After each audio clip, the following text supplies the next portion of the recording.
Welcome to Undiscovered, man. I got my name with DJ B Moss, man. It's episode 7, and I have a special guest in the building. This artist been rocking with us since the Omaha part of the whole MOSFET tour. Actually, this artist been rocking with us for a few years now. She did a whole bunch of shows with us. The one, the only, SWAGGZ. What's up? What's up, my brother? What's up? How you doing? Man, look, I've been, you know how this tour's been stressful for me.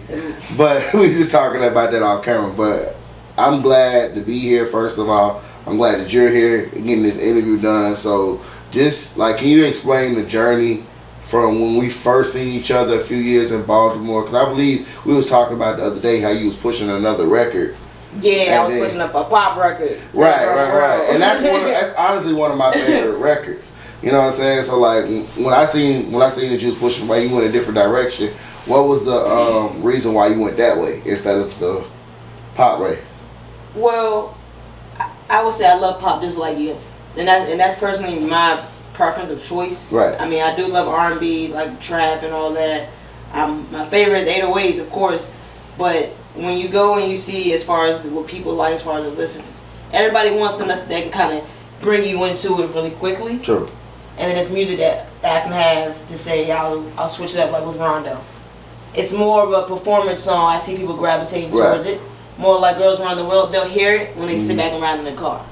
Gotcha. You know, so it's a different level that I've kind of foreseen now, like from the start to where we at now. Because in the beginning, I did like, you know, pop songs today, Girls Around the World. Right. And those songs didn't give as much gravitation as far as even the audience members that I felt, you know what I mean, the love. Yeah.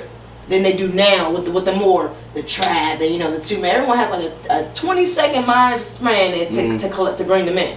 So you basically say you get more attention from now with the Rondo record versus what was it called, Girls Around the World? Yeah, Girls Around the World. Because Rondo is like everyone loves trap. Everyone loves something that, you know, you can bounce your head to. You can, if you want to smoke something around the car, just bounce it, you know, just make you feel a different way than before, you know, you get used to like a Pharrell, like happy. Right. You know, it took a minute for things like songs like those to kind of like explode.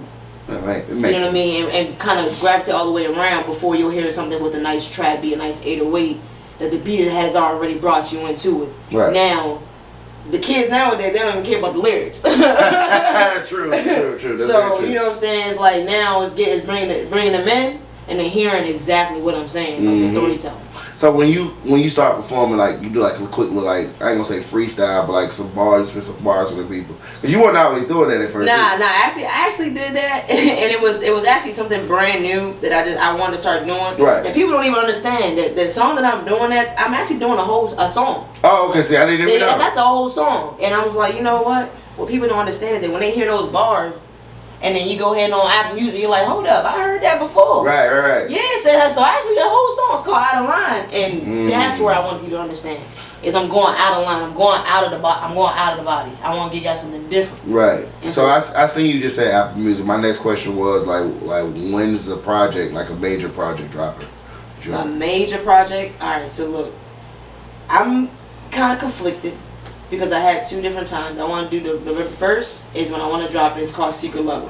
Or December, because it's more of like a different feel. I want to get everything 100%. It's kind of like a Kanye West. Like you hear some songs and you're like, I'm not ready yet for that. I don't want to put that out yet. Because I don't want to put out a body of work that doesn't resemble me. Absolutely. You know, and I want to have since I have the total creative control, it's a different level to it. It's like I want you to feel me to understand my story. Absolutely. So what I'm giving you the music now is bring y'all into it, bring y'all into me, and I'm gonna lay it out for you. So you say you don't know still November, but it's gonna be one of the 2. Yes. Right now the track date and the release date is November 1st.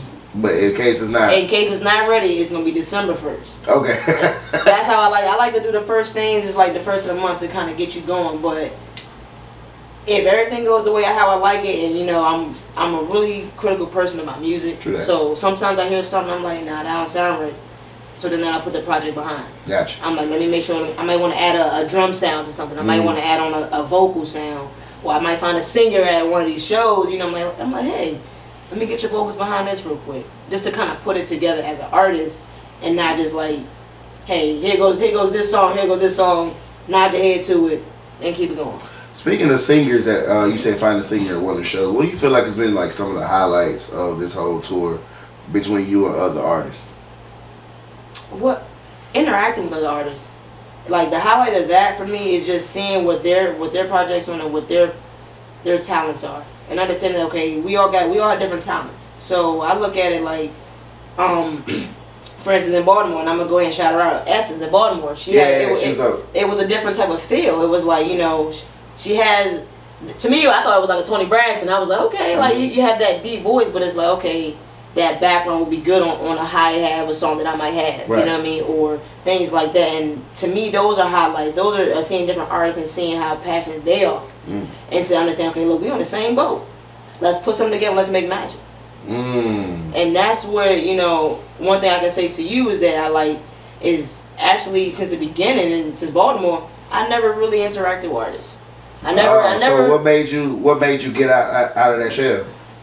It really was like, you know, you can't do it alone. And that's me saying like you don't need another artist, but it's saying like, hey, you can't do it if you don't know who I am, right. Or you don't know who I am, or let's just my face being popping out. And my biggest thing is loyalty over royalty. Right. So we can build our relationship, so we can have that connection. So that now, guess what? You may have a project that you may feel like I should get on, and I may have a project that you can get on, and that's how we promote. And that's how we network. Kind of show love to get love. Exactly. Because who's to sit here and say, let's say if you might have 1 million followers, hypothetically speaking, you might have 1 million followers. A song with me and you can help me out at the same time. It's just like, you know, it's hey, look. I think you're a dope artist. I think you should get on this song. I don't want nothing from you. And that's what I'm seeing in the music game. That's what they're doing now. You think about it, you got the Drakes, you got the Lil Babies, you got the Futures. They're friends. Right. Like so, they all on each other's projects. Right, so you got to think about it. That's how it works. With this city, with this 30 city tour that we did, man, what city do you feel like gave you the most love? Milwaukee. Why is that? It was just the environment, like the vibe of them. I call them Milwaukeeans. Milwaukee did show mad love. I love Milwaukee. Yeah, but Milwaukee definitely showed mad love, and that's one thing, you know, it's different from like the DMV area. It's like, you know, we're so used to like not showing love to other artists, and right. It's just because you don't want to see someone achieve their goal before you achieve your goal. Right, absolutely. And you know, for me, I feel like Milwaukee was like they want everyone to win, and so that's the part. That's the part when you know you have these shows and you go to these cities, you want to feel that part. It's like, look, I'm here. I just want to show you guys my talent, and then let's go on from there. Let's all go up. How do you feel like your family has been as far as like you having a music career? Like, are they supportive of what you got going on? Or? Yes, they are very supportive of them. Definitely my aunt, and I was just talking to my cousin who watches my dog every time I got a tour. She definitely comes through and definitely watches them.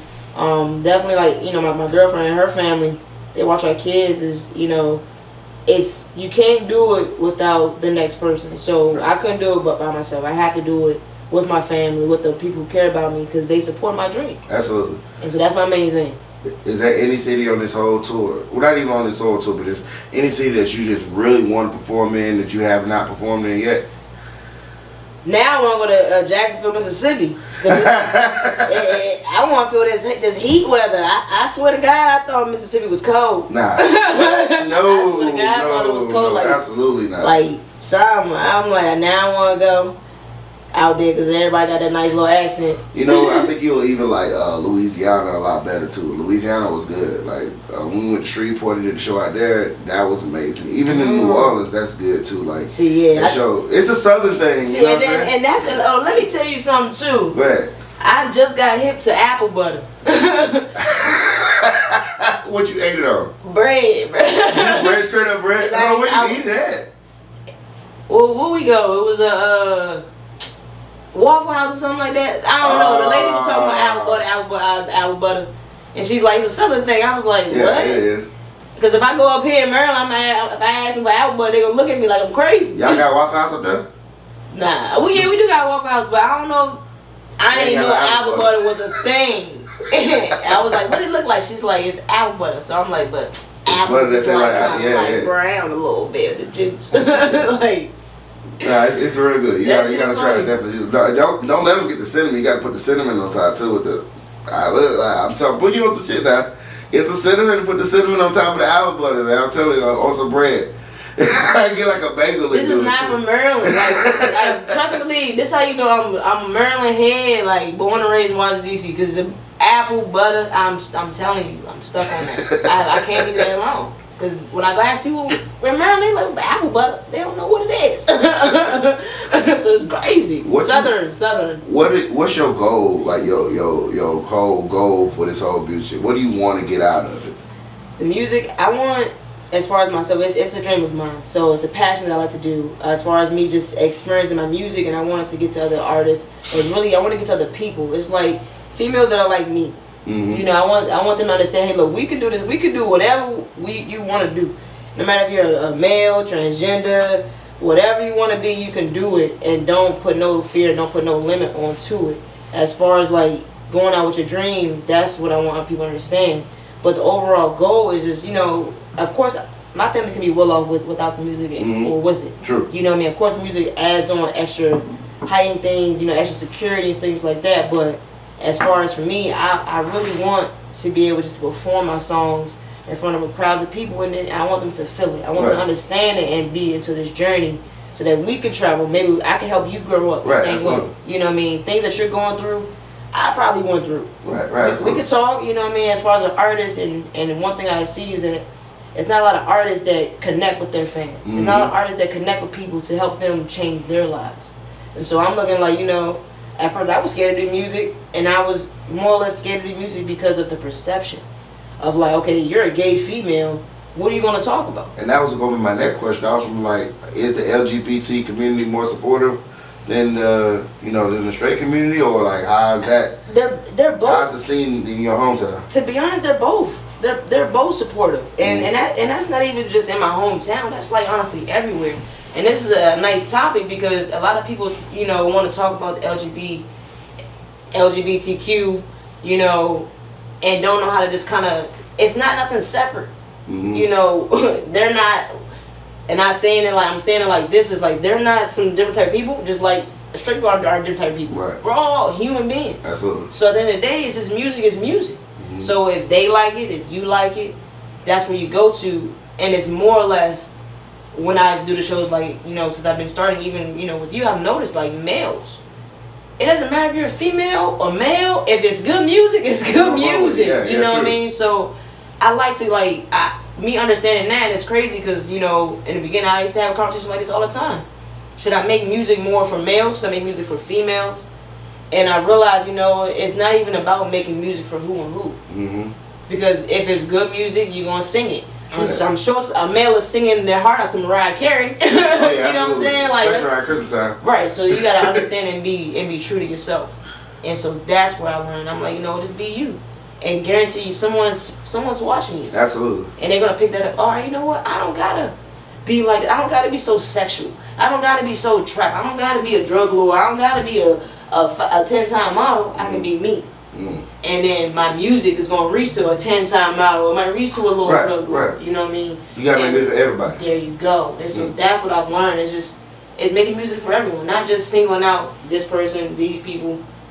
And that's changed me as an artist. Do you have a plan B in case music doesn't work? Oh, of course. I have a 9 to 5. You know what I mean? But and that is like me having that job is more or less like, hey, this is something that things don't work out. You got something to fall back on. You have like a longevity life where you can continue in a civilian lifestyle. You know what I mean? Gotcha. That part. So it's like never just. I'm not gonna put all my eggs in one basket. Mm-hmm. I still got one egg that's just like, hey, look. In case those 10 eggs don't work, here go 11 right here, and you can fall back and still bring back those 10. Gotcha. You know what I mean? And so for me, I'm like, I'm not gonna do that. I'm gonna make sure like this is secure, and I make sure this is secure because of the music is like streaming. It's like, absolutely. I want you to understand the music live, like and the business side comes behind it. Mm-hmm. To understand, okay, yeah, if you need distribution. I would love to reach out to someone for distribution. Then that helps you fund it more. Because at the same time, I can do the same thing. Mm-hmm. Of course, if I had 100,000 right now, of course it's different than a record label. But understand that 100,000, I still gotta pay it back. So a lot of people don't. Not a lot of people don't realize that. right. So what's That's the true. difference? If I got 100,000 myself and I'm projected to make that, Mm-hmm. then that means you gonna have to triple that because I'm already projected on that limelight. That's true. Just like I said, as a job. If you got a job and you make $50,000 a year, a regular better double that, make that 100 or 150, Mm-hmm. and that's just saying, hey, look, I already got. And that's just an advance. There you go. Mm-hmm. So it's not even understanding, and sometimes you gotta pay that back. It's so many things that you gotta look at. Like, how can you protect yourself? And that's why when you say it's like if things don't work out, it's like things don't work out, and you still have your other business that you also plan on to it. And that's the thing. Music is gonna be longevity. Mm-hmm. You can have people gonna stream music all day long, 10 years from now. But when you go to like, what are you doing afterwards? It's like, hey, look, you might have a business, you might have this, you might have a funding for kids, right. And those things is where, as far as the inner county of the city, the community, is where I'm trying to get to. It's fund them, like basketball. I love girls basketball. Oh, that's awesome. You know what I'm saying? So I want to have my own basketball team. So it's things that it's like, hey, look, this is music, but then look at this as a person. You know what I'm saying? As whole ownership, as as an entrepreneur, and that's the difference of music and then as a person. I'm gonna ask this last question and we're gonna get up out of here. You finna get, let's say you on a tour. You about to get ready to go on your own headline tour. Def Jam just signed you. You got a choice to take 3 people. Who are the 3 people you taking? You can only pick 3. It ain't gotta be an artist, anybody. Who's your 3 people? On a tour? Yeah. They gotta go with you. You say, you don't wanna go by yourself. Well, of course my girlfriend. Okay.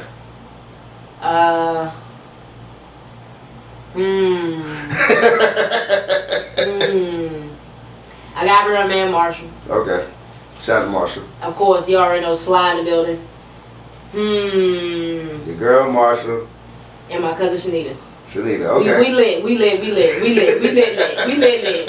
off of that. We lit. Because we got crazy, we got crazier, and then we got craziest. So we lit. I ain't gonna tell y'all the order either. Right. Well, that concludes our interview, man. You want to tell them, where can they find you, your IG and stuff like that? Yes. You guys, everyone, right now, pull out your phones, pull them out, go to IG. I know you got IG. Tap it right now. Boom, boom, tap it. Go to the search box. Type in "Back to the Basics."